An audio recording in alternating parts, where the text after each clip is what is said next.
We were number 26 and 27 in Wayaka Neko. By the time I left, we were number 1. I want to get prize for health. I can go on and on and say this is what we achieved. But I said the overall measure is MDG. I was number 1. The people who were doing it then was Amina, who is now in the United Nations. I was even invited to the United Nations to share my experience. And so many things. And collectively, the day I left office, I was not owing any contractor who have executed his job. And these are not owing for any job that a contract we awarded. But they can only pay when job is executed. I'm not owing any contractor who have executed his job. I'm not owing any supplier who has supplied anything. I'm not owing one. Examples are people like Innocent, Xerox Computer. I paid Xerox. We bought the highest amount of computer ever bought by a government in Africa. They are there. HP will tell you the same thing. I paid them 6 months up front before they supplied it to our schools. I paid Innocent 1 year before they delivered any car. You can go discipline and it's on tape, so you can go and verify all this. Above this, I decided from day one that we must have a savings as a state, and we must save at least 10% of my total receipt by the time I leave government.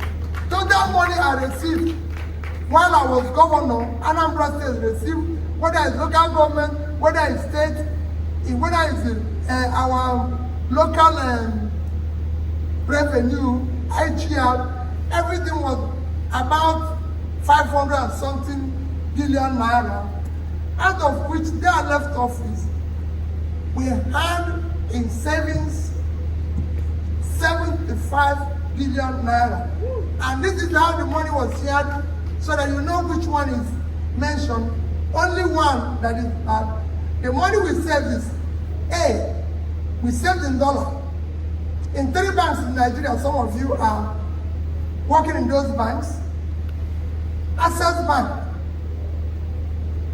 Diamond Bank, and Fidelity Bank.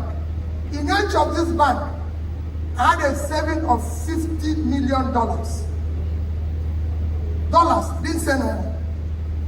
And they were invested at least interest of 6.5%.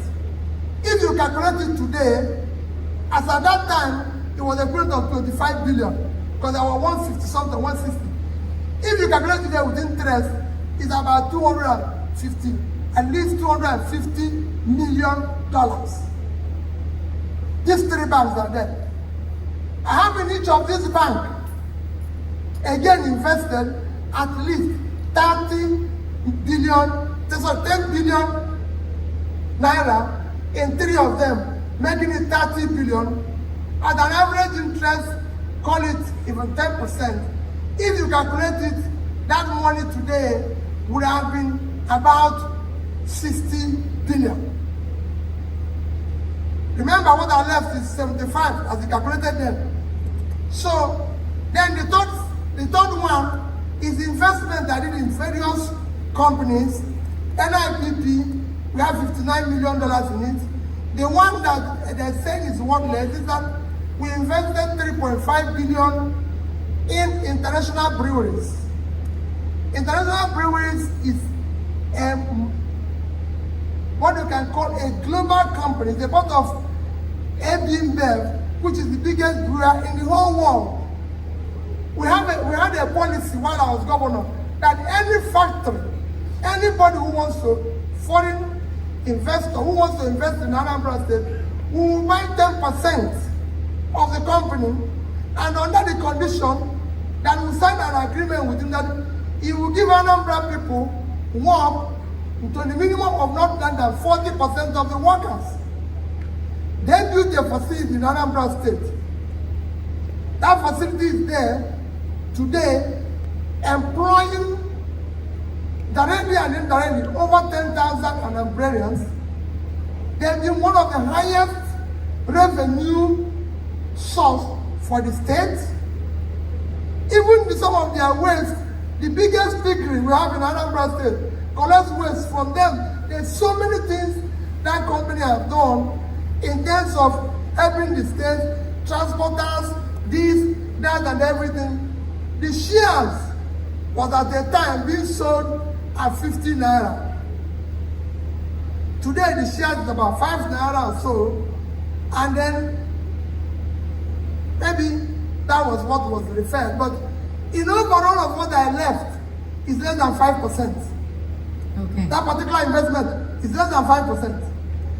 So if you calculate what I left 75 billion. If you go and sell the dollars today, even at 600, is 150 billion. Plus 60 billion of the naira is 210 billion. Even if that one is wasted, 3 times what I invested is still there. When you spread your investment, some will go up, some will come down. But overall, the company is still there. The company is still doing well. It's still part of a global chain and everything.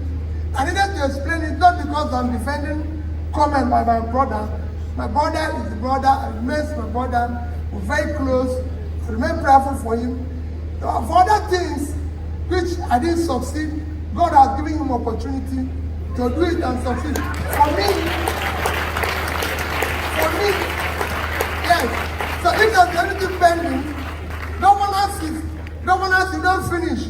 People are still in government in America. So you stop where you stop, other people will continue from there. I don't look back. He's the governor of my state. From always, he's my senior brother. He's even more intelligent because he's a professor. I'm a trader. So he knows more. So he'll be able to do things better than I'm doing it. You know, I've done my little one as a trader. Now the professor is there. He will do his own as a professor. The schools that didn't roof, you roof them. That's how government goes. Another person comes, do his own. But let us think about it. Finally, like I tell you people, for those of you who are, please get involved. All of us are going to tell you a good story. All of us are going to say the same thing. But it's who can we trust? Even in this one they're talking about me, some said he kept money and he did nothing. And I said, even in the Bible, the man said, since you know I know, why didn't you keep my money for saving? Even everybody who has passed through Nigeria, who did nothing, kept money, are we going to be in problem now? We would have had the money to do something. At least I kept the money. But in this one, I did something and I took money. Next year's election, please, I'm begging all of you, should not be based on ethnicity. Don't ever do it. Yorubas don't buy bread cheaper. Neither do Hausas or Northerners buy bread cheaper. The Southwest people don't buy bread cheaper. Igbos don't buy bread cheaper. Let nobody tell you about ethnicity. Everybody's suffering. Do not do it because of religion. No religion buys anything cheaper. No, there's no religion that has one to other than ethnicity.